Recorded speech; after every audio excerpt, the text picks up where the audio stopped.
kani nga ligid is pang kuan gani siya, pang daily rider sa manako, and also sa atong mga delivery riders.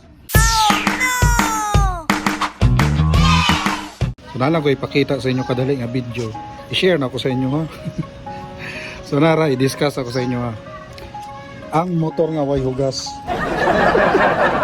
So motor nga way hugas guys, ito.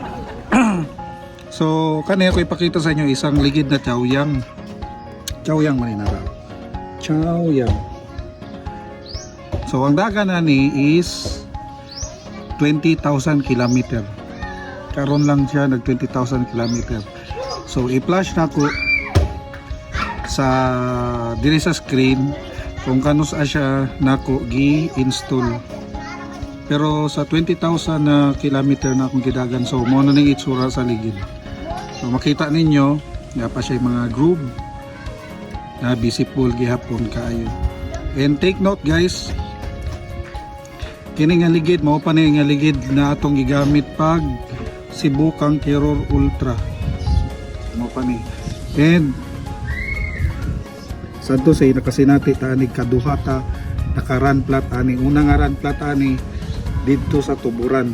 So katong pag Cebu Conqueror, so naman tay video ato, palihog lang kog search para makita ninyo, medyo paita itong lagyan na to. And then the second one is mga 2 weeks after the Cebu Conqueror Ultra, na platan ta sa may SRP pero ato ya pong giran plat.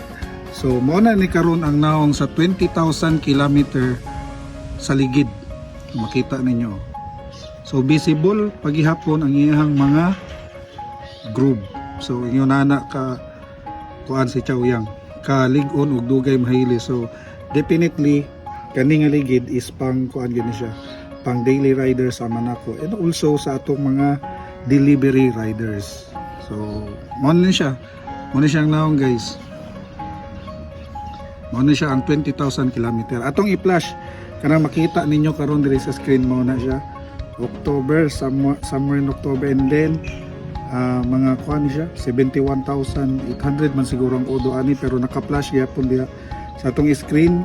And lisod na siya i-edit kay kung naa kay Realme nga notes, no, mo tatak ang data na the last date na mo siyang i-edit. So mo ni siya ang naong guys sa ligid nga 20,000 km. So nga tuwa ni ipakita lang nato nga ang Chaoyang motorcycle tires dugay gyud kaayo mahilis.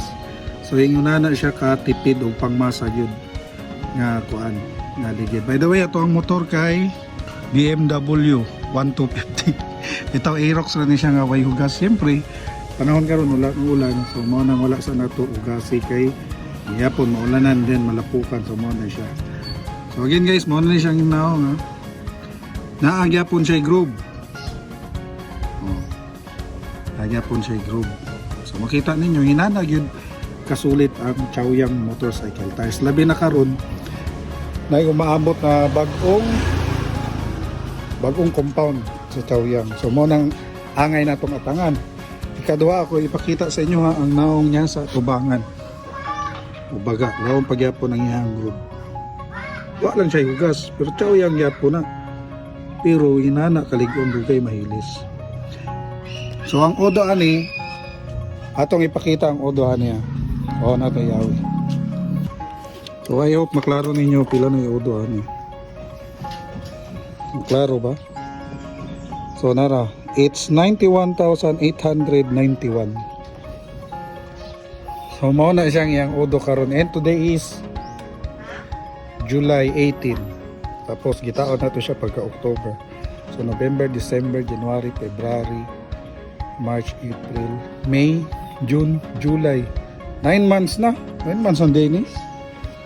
Mao na iyang odo. Naka 21,000 kilometers na ta guys. Tapos moingon na po ng kuan, bot-bot daw ko, no, bot-bot sa imong mata. O kana dili na siya edited, so nagyan na diha. Klaro Chaoyang. So kana guys, nagpasabot na ang Chaoyang motorcycle tires pangmasa gyud siya, dugay siya mahilis, no? Nara probe na gyud nato. So sa paghihuwat, kung ganahan kag musuway aning Chaoyang, so visit na mo sa mga atong accredited dealer sa mga Chaoyang. And then pwede po mo mobisita sa ilahang kuan. Pwede po mo mobisita sa ilahang showroom nga basta kuan lang, nalimot ko sa kuan pero nalimot ko sa address, pero nara siya around Cebu City. And then you can message sa Chaoyang Motorcycle Tires Philippines sa page kung nga sa mga accredited dealers. Alright, so that's all. Ride safe. Peace out.